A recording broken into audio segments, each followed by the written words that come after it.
The world is what you make of it. The world is something to understand. The world is something to perceive.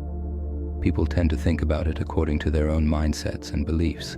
Most of them, however, look upon it as a challenge that needs to be dealt with, and something that a person needs to withstand.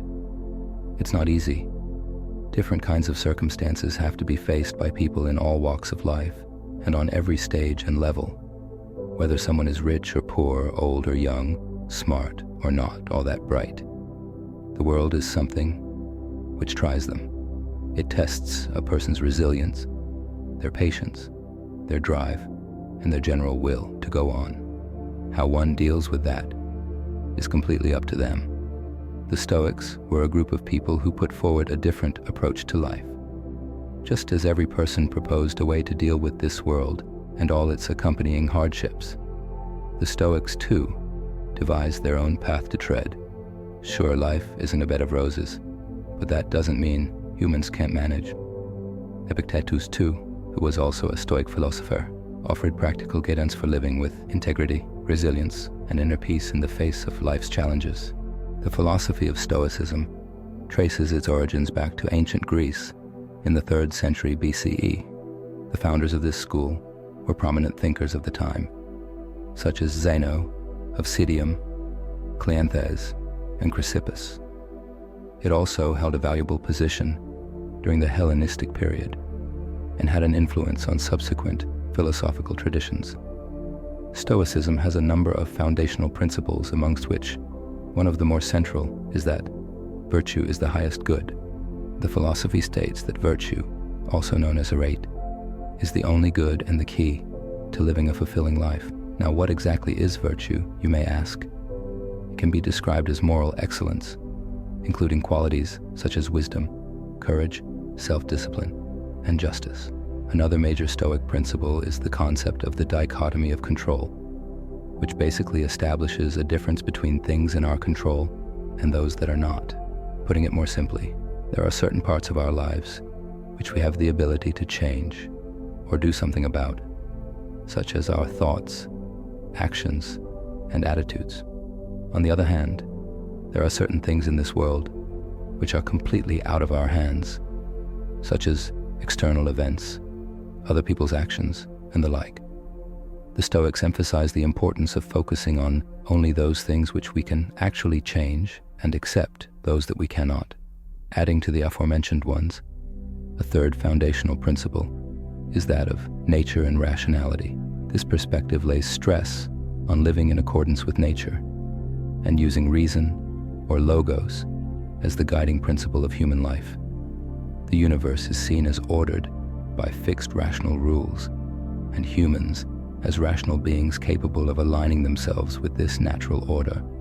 Having mentioned these tenets, it is important to note that Stoicism also tends to guide people to adopt certain practices with the aim of building inner resilience and virtue. These include exercises such as negative visualization, premeditation of adversity, journaling, and also self-reflection. The thing about this philosophy is that it isn't something just to be read in books, but can be applied to everyday situations. These may include dealing with life's setbacks, managing emotions, making ethical decisions, and even fostering meaningful relationships. Coming back to Epictetus, he was a man of humble origins. Born around 55 CE in an area which is now part of modern-day Turkey, he started his life as a slave.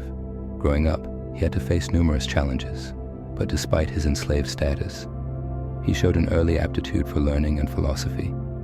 Eventually, he was able to gain freedom, possibly through the influence of his master, and set out on a journey of intellectual development. During his time as a slave, he was introduced to the Stoic philosophy, which would have an impact on his worldview and personal transformation. Epictetus studied Stoicism under his teacher Musonius Rufus, who played a major role in shaping his understanding of the philosophy and nurturing his intellectual growth. Epictetus would then himself also become a great teacher and philosopher, where his renowned lectures known as the Discourses explained Stoic principles and offered practical guidance for living a virtuous life. The concept of dichotomy of control forms the cornerstone of his ethical teachings, and he emphasized on pursuing virtue, which he regarded as the highest good. Now let's analyze Dichotomy of Control in a bit more detail. As you very well might know, people tend to stress a lot about everything. They tend to overthink and usually obsess over even the smallest things. Thoughts like, why did this happen? Was this because of me? Could I have done something about this? And was it even possible to do something about this? Are part of our day-to-day lives.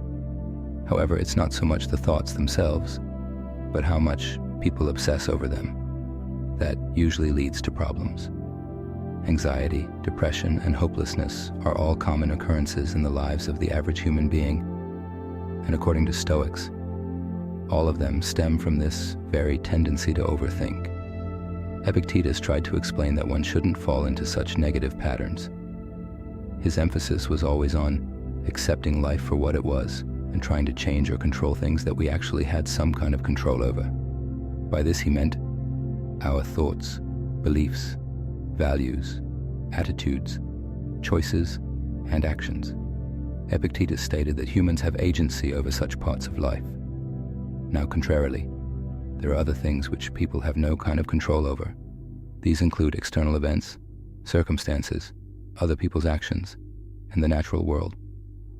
Let's take an example of a person trying to establish a business. What such a person can actually do is that he can conduct research about a given product, the marketplace, profit estimates, risk factors, and then take appropriate steps to successfully establish himself. Once he's done with all that this person can do is wait and see where circumstances take him.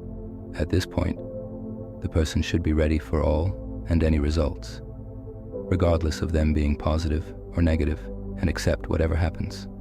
If he succeeds, he should humbly carry on with his business and try to improve upon it.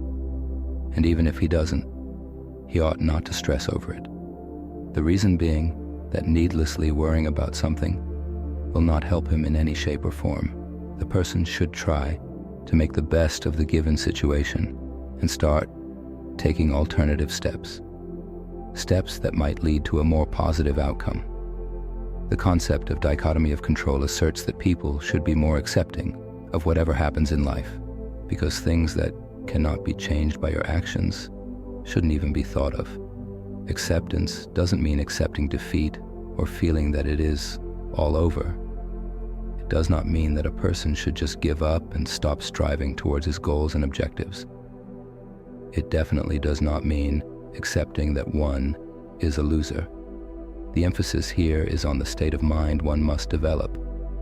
The goal here is to create such a mindset that no matter what happens, a person can learn to accept things for what they actually are. Inner peace is what is ought to be achieved. Only when a person is able to forego attachment to outcomes beyond his control can he truly achieve freedom from suffering. Closely linked to this concept of acceptance is that of resilience. Being able to withstand adversity is the foundational stone of Stoicism. A person should develop within himself the ability to bounce back from setbacks, adapt to change, and maintain a sense of equilibrium. Virtues such as perseverance, courage, and fortitude should be cultivated. According to the Stoics, any form of external adversity should be seen as a challenge and as an opportunity for growth and transformation, rather than as a source of suffering. Now, in order to achieve such a resilient attitude requires practice, as does every other thing in this world. Through mindfulness techniques such as meditation, present moment awareness, and self-observation, individuals would be able to develop a non-judgmental attitude towards their experiences and emotions. Other Stoic exercises might include negative visualization, premeditation of adversity, and journaling, all of which aim to help people confront their fears and anxieties, and at the same time develop gratitude and perspective. So what Epictetus wanted to tell people was that life might be hard and full of challenges, but rather than seeing it as a prison with no way out, it should rather be looked upon as a place of learning, where each stage or obstacle prepares you for the next, and in the long term, allows you to spend a satisfied and fulfilling time here in this world.